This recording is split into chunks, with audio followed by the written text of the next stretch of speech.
જે કેસ પહેલી નજરે અકસ્માતનો લાગતો હતો, હિટ એન્ડ રનનો લાગતો હતો, પરંતુ તે ખરેખર નીકળ્યો સુનિયોજિત કાવતરું। પતિના મારઝૂડથી કંટાળીને પત્નીએ જ આપી પતિના મોતની સોપારી।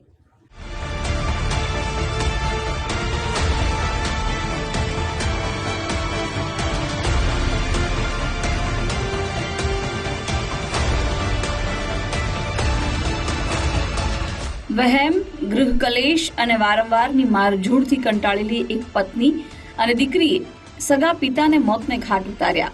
આ માતા પુત્રીએ વેબ સિરીઝ જેવો પ્લાન ઘડીને પહેલી નજરે પોલીસની તપાસમાં તેમની સંડોવણી ન આવે તેવી પૂરતી તકેદારી રાખી, પરંતુ કહેવાય છે કે ગમે તેટલો શાતીર આરોપી પણ કોઈ એક ભૂલ ચોક્કસ કરી બેસે છે। અકસ્માતનું તરકટ રચી પતિને પતાવી દેવાનો પ્લાન આવી જ એક નાનકડી ભૂલના કારણે ખુલ્લો પડી ગયો। મહેસાણા જિલ્લાના વિજાપુરમાં મેડિકલ સ્ટોર ચલાવતા વિનોદ પટેલ ઘરે જવા માટે નીકળ્યા। તેઓ એક્ટિવા પર વિજાપુરથી વતન આનંદપુર જઈ રહ્યા હતા ત્યારે અકસ્માત નડ્યો। એક્ટિવા પર જઈ રહેલા વિનોદ પટેલને પાછળથી એક બ્રેઝા કારે ટક્કર મારતા ગંભીર રીતે ઈજાઓ થવાથી સ્થળ પર મોત નીપજ્યું।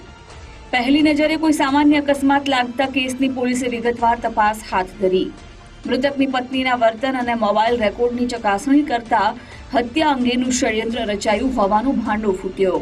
પતિના વહેમ અને મારઝૂડથી રીટાબહેન કંટાળી ગયા હતા એટલે ભાણેજ વિમલને પૈસાની લાલચ આપીને હત્યાના ષડયંત્રમાં સામેલ કર્યો। હત્યા પહેલા પતિ વિનોદ પટેલનું લાઈવ લોકેશન વિમલને મોકલી આપ્યું હતું, જે બાદ પોલીસે સીસીટીવી અને ટેકનિકલ પુરાવાઓના આધારે 3 આરોપીને ઝડપી પાડ્યા। મૃતકની પત્ની રીટાબેન, તેની દીકરી શ્રદ્ધાબેન અને ટક્કર મારનારા વિમલ પટેલની ધરપકડ કરીને પોલીસે આગળની તપાસ હાથ ધરી છે। મરણ જનાર વિનોદભાઈ મણીલાલ પટેલ, રહેવાસી આનંદપુરા, તાલુકો વિજાપુર નાઓ, પોતાનું મેડિકલ બંધ કરી પોતાના ઘરે આનંદપુરા ખાતે જતા હોય ત્યારે આનંદપુરા સર્કલ પાસે કોઈ અજાણી વાહન બ્રેઝા ગાડી ના હોય ટક્કર મારી તેઓને સ્થળ મોત નિપજાવી ભાગી ગયેલ હોય। જે ગુનાના કામે અમો દ્વારા તથા વિજાપુર પોલીસ દ્વારા તપાસ કરતા તે ગુનો શંકાસ્પદ લાગતા અને સીસીટીવી કેમેરા તથા હ્યુમન સોર્સિસ તથા ટેકનિકલ સર્વેલન્સ આધારે તપાસ કરતા સદર ગુનાના કામે મરણ જનાર વિનોદભાઈના પત્ની રીટાબેન તથા રીટાબેનની ભૂમિકા શંકાસ્પદ જણાઈ આવતી હોય, જેથી તેઓની ઊંડાણપૂર્વક તપાસ કરતા તેઓએ સદર ગુનાની કબૂલાત કરેલ અને તેમાં તેઓએ તેમના પતિ વિનોદભાઈ નાઓ તેઓને હેરાન પરેશાન કરતા હોય, જેથી આ કામે તેઓએ તેમના બહેનના દીકરા ભત્રીજા વિમલભાઈ પટેલ નાઓને વિશ્વાસમાં લઈ અને તેઓને આ કામે તેમની પત્ની સાથે તેમની દીકરી શ્રદ્ધાબેન સાથે ગુનાહિત કાવતરું રચી। વિજાપુરના ચકચારી મર્ડર કેસમાં પોલીસે ગુનામાં વપરાયેલી બ્રેઝા કારને જપ્ત કરી લીધી છે। આ હત્યા કેસમાં 3 આરોપી માસ્ટર માઇન્ડ એવી પત્ની રીટાબેન, દીકરી શ્રદ્ધાબેન અને ટક્કર મારનારા વિમલ પટેલની ધરપકડ કરી લેવામાં આવી છે।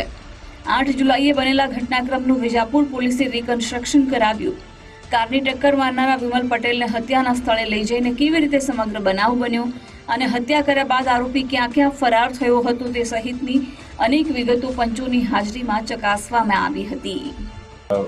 વિમલ કુમાર રોહિતભાઈ પટેલ તથા મરણ જનારની પત્ની રીટાબેન તથા તેમની દીકરી શ્રદ્ધાબેન નાઓને અટક કરવામાં આવેલ છે અને આ કામે અત્યારે